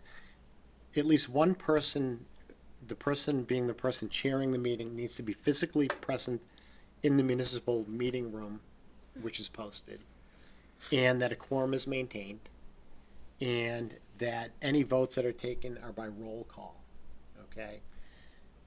But also, similar to, I guess, if you've been in a conference room, everyone can hear everyone else. I don't know whether the mechanics even exist for someone to even call in. I don't even know if that's a phone. It looks like some piece of TV equipment to go to the back studio there. But at least at this point, until we know. There is a working intercom system. I've done a remote meeting before. All right. So it all, Oh, thanks, there's Jack. a phone system that goes through all the mics in here. All right. Thanks, Jack. Jack, we're not set up for Skype or anything like that, though. No. It's just Not the a Zoom conference call? phone. I have to call a physical phone number Okay. from back here. So could someone call in? Yeah, I may as well. Hi, Thank you, Jack. Jack. Hello. No, I from back there will call. Usually, I've only done this once for Board of Health, but we call in advance Okay. and just say, hey, at this time we're going to call you. And we did exactly the way you said it. It was votes were by roll call. They were included in the quorum. They can hear what goes into all these mics, and you can hear through the speakers what they're saying. All right. So anyone present in this room would be able to hear the entirety of the conversation among all the members? Yes. Okay. Yes. Okay, good. All right. Any other questions on No, that? that's good. Thank you so much. Thanks, Jack. So, I mean, I prefer to come to a meeting personally, but we never know when one of us let's say one of us were stuck on the road and we're completely prepared for a meeting. To have the ability to call in. Well, I'm not only thinking of convenience, I'm also thinking about what we're modeling here. Right. Right? In the spirit Yeah. of accessibility. Right. Let's be accessible. Right. For someone who maybe would not be able to travel here or because of Ice and snow and yeah, or even a surfaces. temporary medical condition. Right. Let's Right. let's Yeah, and from my perspective, I'm a caretaker Right. for someone, and if I have to be home to be in the presence Sure. of her, Right. that would be convenient. So. Okay, all right. And I agree. I agree with that sentiment that it's nice when we're all present, but if in the same room. But if there's ever a situation that prevents us from being here, it would be a shame that we couldn't make it prepared because of some unfortunate circumstance. So. Is folks thinking all of our meetings, unless otherwise we vote to reverse that versus just taking it month by month? I'd like to offer it as a standing practice. Okay. If it were to come up, I guess this is another question for Jack. Jack, how much time does someone need to notify in advance that they would be participating in the meeting remotely? I mean, I'm hoping that we can do it within 12 hours, but Could you just ask the question again? yes. How much time would be needed in advance for someone to participate remotely? How much advance notice do you need? Maybe like a half hour. It's not Oh. really that big of a deal. Like I said, the last one I did when I came in to work, I was told, hey, is there any way we could do this? All I needed was the phone number. I called him before the meeting, like an hour before, and I let him know. He already knew that if we could try and do it. But yeah, just at least enough notice where everyone on the board knows so I can get the call in for a test and something like But that. that also assumes that we're in this room and that we're being recorded. There could be a situation where we may be in a room upstairs. So that is a good thing to note. This is the only room with that capability. If you were an F, you could, under the open meeting laws, be able to just have a cell phone with them on and be holding it up to a microphone. I've seen that done before. So there's a microphone up okay. there? Yes, there is. I've been Okay. in that room. Yeah, upstairs F is the same as this room except for a little bit less sophisticated back there. So we would have to make sure that someone was savvy enough with their cell phone to receive, to create a conference call environment. I do that all the time. Okay, thank you, because I'm the We last have to. person. Thank you so much. So I'm wondering whether or not these are video capable, the screens. You can just hook any computer up to them. So if So, you I had a mean, we computer could with do a Zoom Skype, call. you- that So I you was gonna could say, if you have, see Yeah. and interact. you have the and- camera, Okay. that's that is something awesome. about that. I don't think that system back there is capable. It may be capable of doing a conference call, but as far as I know, it can only make one call out and receive one call. Well, that's a Zoom. You just need a number to call in. Exactly. So- Yeah, but if you could just hook up a laptop to one of these and have Skype open on your laptop, you might have to have the speakers on loud enough for one of these mics to pick them up, but that would be capable of doing that. Yeah. That's accessible. I feel like this name I should just state my name and address. Maybe. I know. Like, first here. Jack Kelly. We know Jack where Kelly, you 9 live. Countryside Road. So any other questions about that? Thank you for the information. Thank you so much. Thank you. Thanks, Jeff. Can we just make it a standing practice, so We'll we'll make a motion for it, but Yeah. I mean, does Yeah. everyone, Alex, what do you think? I agree with that. I think that's a good idea. Right, so, do I have a motion to accept, for the, commission to vote to approve under general laws, chapter 30A, section 20E, for future, to allow remote participation of attendance? I motion that we do exactly as you say, Okay. that we take a vote on this. Okay, under general laws, chapter 30A, 20E, to allow remote participation within the parameters. Second, Second. there's a motion made in second. Any discussion on the motion? Hearing none, all those in favor? Aye. Aye. All those opposed? Declare the motion carried unanimously. So, I'll let the select board chair know that that's been done. Good. Okay, and, just as a placeholder, new business, future meeting topics, anyone have any ideas to throw out there for future talking points and agenda items aside from the ongoing common restoration and the ADA self-evaluation, the grant program? Any things that come to mind? I had a few items. Christie? The item I'd like to bring forward is that we look into establishing a townwide policy that when events are held, that we make an invitation to those who need accommodations to be in touch with the event organizer, whether it be a town event, a school event, that those events advertise in a very simple statement. You know, if you need disability-related accommodations to participate in this event, please contact this person at this number, and say within, I don't know, a week or 2 days, whatever the event is, because my concern is that by not offering the invitation, the assumption is made that the event is fully accessible to anyone who attends. We have a lot of not only children but adults with disabilities in our town who would really like to see more sign language interpreters at those events. The school does a great job of providing those interpreters, but they're not at every town event. They're not at every meeting. Say, for example, this meeting even.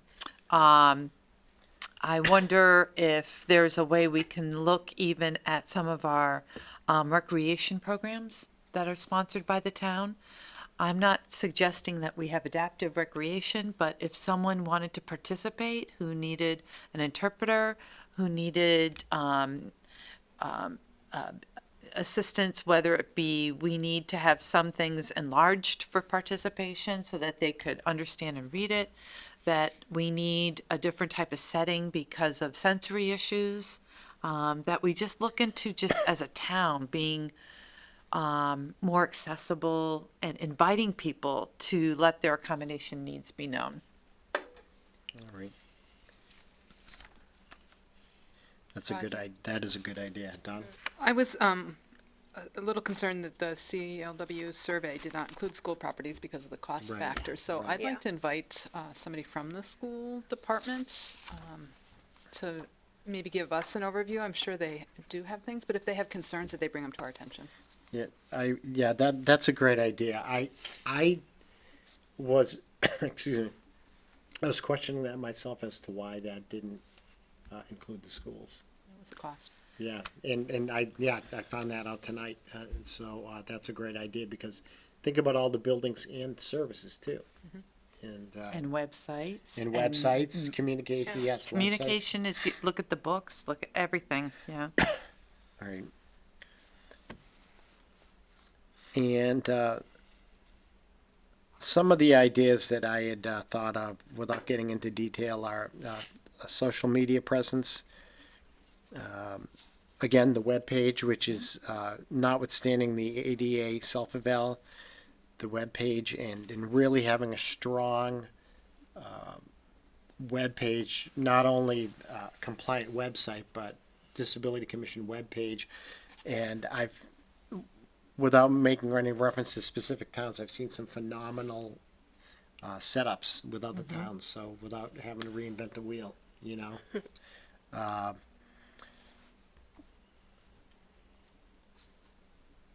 Having a Mass Office on Disability and or at different times, someone from the Architectural Access Board come in addition to our ADA compliance officer, who's also our building inspector, Bob Berger, come in and speak with us about various guidelines and such.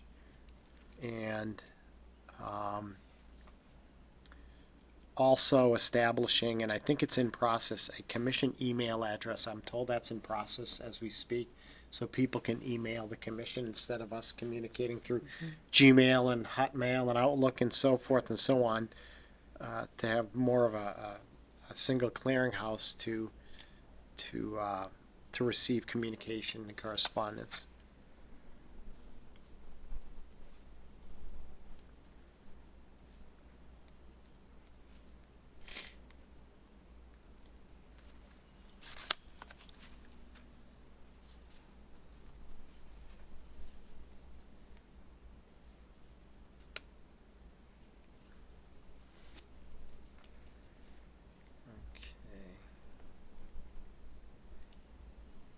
We've tackled a lot, haven't we, in our first meeting? So future, all right, so new business, future meeting topics. Yeah, I'm not aware of any other correspondence that has come in. Anyone come up to you folks regarding maybe some planning ideas? I think one of the things, and it may be short notice, but the Grafton Rec, as far as Grafton celebrates the holidays, it would be nice to know which venues are truly accessible, at least from the outset, getting into the buildings. And I know that thing goes to print fairly soon. You know, that thing's usually out, 6-8 weeks in advance. And I don't know what the answer is as far as, even if a venue or a business identifies as being accessible, doesn't necessarily mean it is. No. So how do we determine, sort of overseeing and making sure that whatever brochure, and it may not be until next year that we tackle this, but it would be neat if we could at least make an impact and identify, even if it didn't necessarily make the deadline for print, to have some sort of online presence that identifies accessible venues in all the ways that things are accessible, either just getting in the building or sensory Right. programs Right. or whatnot. Well, usually you use the icons, so if it's accessible for someone in a wheelchair, it would have the wheelchair icon. if there are listening devices such as, and sometimes people bring their own personal listening devices or ways to amplify the microphone. That is an icon that would be along the bottom, as well as the sign language. Like when we have one night of every play that's produced on our campus, we have its sign language interpreters there. So we have that performance there. So if there was someone there, or if there was closed captioned available for a movie that was being presented, or if there was real-time captioning, if someone were to give a speech, for example, commencement, those sorts of things. So we could use that to identify what type of accessibility would be warranted at that venue. It doesn't mean that everybody has to have everything, but I will tell you, Willard Clock does do a great job with accessibility under certain conditions. I know historically they can't alter the building, but in other ways they're very accessible for people with advance notice. And I know they are a part of our Grafton Celebrates the Holidays. But the other thing that we haven't even brought up is, not that this is an accessibility issue all the time, but the allergy, allergens. What do we offer? And do we make sure that everything that has nuts in it at any venue is, because a lot of things are potluck or made by so-and-so and brought to sell, those sorts of things. Really easy things to do. A lot of people do this already though, Roger, to be honest with you. It's just making it overt. Right. You're right. In other words, I don't want to sound like it's not happening, but I think that it's probably been overlooked in a lot of activities, that there may be services. It just takes an initiative to really, all band together and identify. We have a town of like close to 20,000, of which about 11,000 registered voters. And there's a lot of people coming into town, and I'm sure there's some folks that do need a lot of services and would benefit from interpreters, closed caption, even for our own meeting. This meeting will be played back. Yeah, I was wondering about that. Is their captioning available on the playbacks, other than just YouTube's automatic captioning, which is I don't know. I don't know if we have Something. trained. I don't even know if we have Camtasia software to do the captioning. Right. And so I wish that. No, Jack is saying no. No, Vote. Jack, are you trained in Camtasia Studio? I can show you. So the great irony would be that we're talking about this, but then our own meetings are not Accessible. Yeah, exactly. closed captioned and signed. But based on short money, I guess we could really ask for volunteers. If we could identify benevolent folks who are fluent in American Sign Language to act as, there are certain mandates that when requested, the town is on the hook for funds, but other various things in town that would benefit from closed captioning or a sign language interpreter or whatever assistance, that there's probably a treasure trove of folks out there that all they need is for us to, or someone to know that they have a certain talent and to do the ask, really. I mean, when you ask people, usually people are willing to help out. And I would caution against asking for volunteer sign language interpreters, and this is the reason why. When you have a trained interpreter, there's different types of interpreter situations where interpreters do best. For example, platform interpreters versus classroom interpreters versus concert interpreters. And you really do want to get what you pay for, which is a great experience that's accessible for the audience. And it is on the town, let's be honest about that. And the feeling I get is, in terms of compliance and legal mandates, I would hate to put someone into a situation to interpret where it causes a problem or issue, and then they become liable for something that they interpreted that was not correct. And of course, that may not happen in a fun venue or something that's entertainment oriented, but I always go back to my folks who do medical interpreting. You never want to have a not trained medical interpreter giving you medical information. And I know, we're kind of like right now in that spirit, let's just see what we can do to find someone. But interpreters, there's such a wide range, and we really do want to get someone who knows what they're interpreting. Everyone in the deaf community is almost expecting interpreters who they know. They all know who the interpreters are when they show up to events. It's a really great, close community. And if there wasn't someone there that was kind of like their friend doing it, they would be like, what are you doing? Because they do not cross that line. Okay. Yeah, it's very interesting to. I was unaware of that perspective. Yeah, and so- it's very interesting to learn about. But I think we want to be ethically, we want to be above board in showing respect for the deaf community and being respectful too of the profession of interpreting. Because I can tell you right now, nobody wants Christy sign language. You do not want me interpreting because I don't know as much as And I I'm should. not referring to so much things that are like official functions, like someone needs someone to sign at town meeting. That is definitely borne by the town. But let's say there was some type of non-public, but like some type of lecture or something that really Or wasn't even a at the town event. library. Well, the library would be a town event, but yeah. But somewhere in town that is of general public interest that really wouldn't necessarily be borne by the town, but wouldn't it be nice to be for a lot of these non-town venues Yeah. to be accessible in that way? So I guess you're right. It is a fine line where you don't want just anybody to Right. do it. Okay. Right. But you're right. There are many folks who are deaf in town, and we have a great population here. And there has been some chatter about the library being accessible for folks who are deaf. So, we'll hopefully have someone come forward and talk to Okay. us about that. All right. So, All right.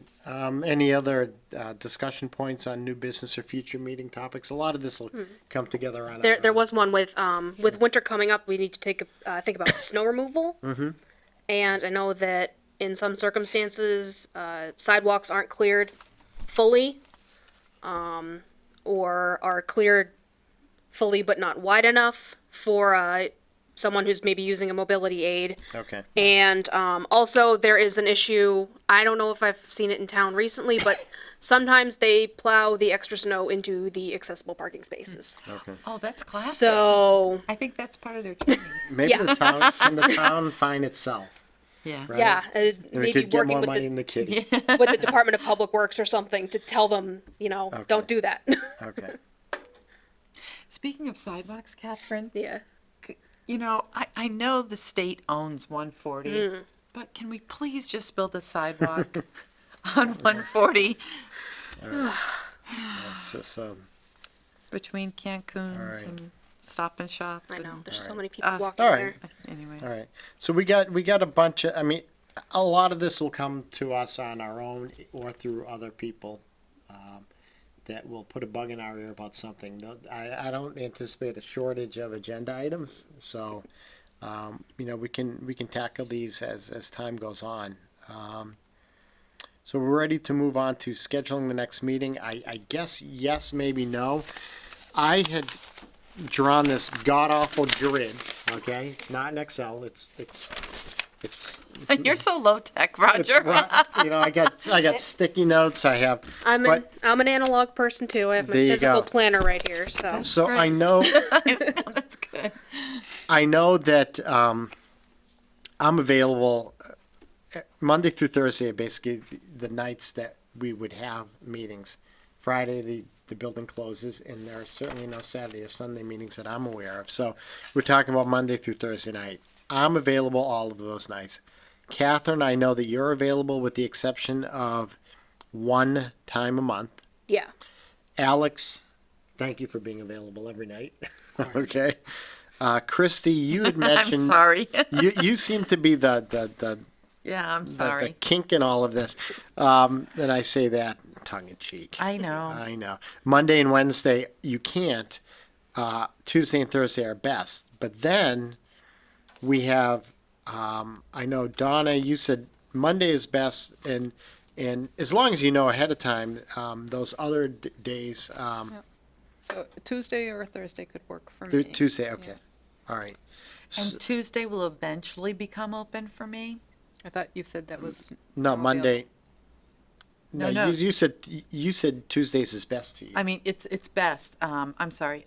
Monday could okay. become Oh, okay. open for me. I'm sorry. Okay. Because you had said Mondays were definitely Right. good for you, Donna. I know that Okay. you're right, and but that's not to say that it's just a matter of for all of us knowing, like for me, knowing in advance, is the best thing, and then we put aside everything else. And then there's remote participation. So if I'm traveling, I may be able to. This is true. Yep. Now that we have that in our bag of tricks, and then I know that Doreen had mentioned Monday, yes, but one time a month is the EDC meeting. Tuesday is the select board meeting. I know twice a month plus a workshop, so it was safe to have that as a no. Then Wednesday and Thursday were good. Daryl, Monday through Thursday was good, except the last Wednesday of the month. So there was sort of a juggling act that even if we can all agree that a certain night is good, you never know. But I think especially tonight, we voted on having remote participation. So Doreen is Tuesday nights. Is that what you're saying? Well, Doreen's select board meetings are, they have the first and the third, or is it the second and the fourth? One of the off weeks is their workshop meeting, so they're typically tied up 3 Tuesdays a month. Okay. And I think it's typically the first, second, and third, and the fourth, and if there were a fifth Tuesday of that month, would be reasonably open. But I think for safe measure, because they never know whether they'll be off schedule for their regular meeting in a month, that Tuesday really wasn't, good day for her. So, So we're back to Thursday then? I think we may be back to Thursday, but yeah, Thursday seems to be the best day for everyone. I can make that work. All right, awesome. So what are we looking at as far as A month from now? a month from now? Let's see. Well, if we're going with the third Thursday, it would be the 17th. Okay.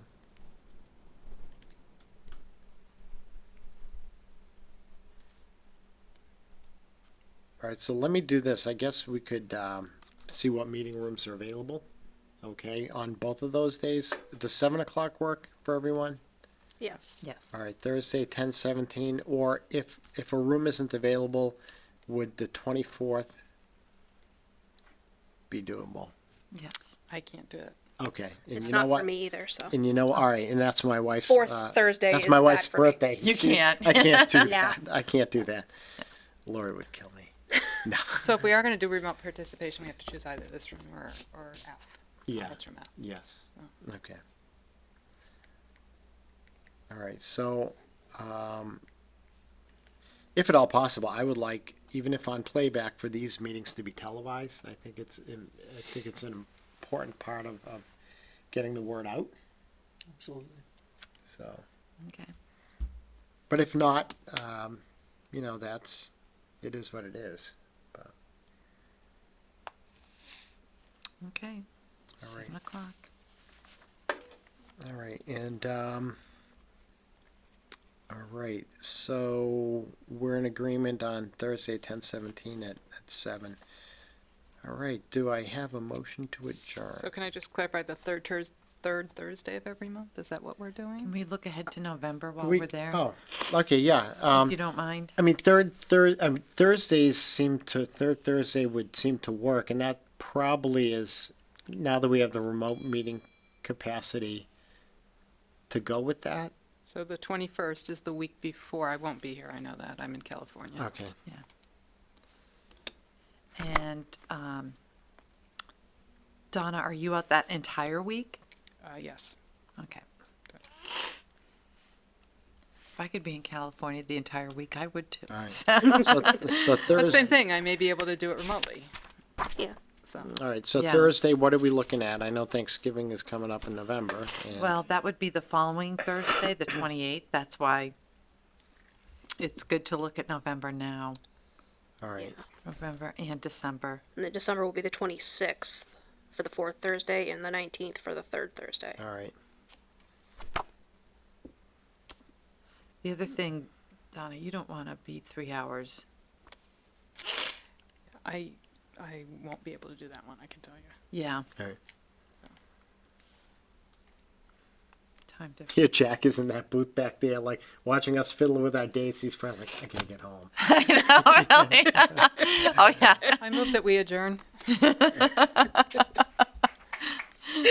Well, wait a Jack's minute. using Wait, sign language right now, thumbs Hold on up. a second. Okay. But are we? We'll tentatively say November 21st then, and December 19th. Let's just all check our schedules. Okay. All right. Motion made by Ms. Stock to adjourn. Second. Second. All those in favor? Aye. Opposed?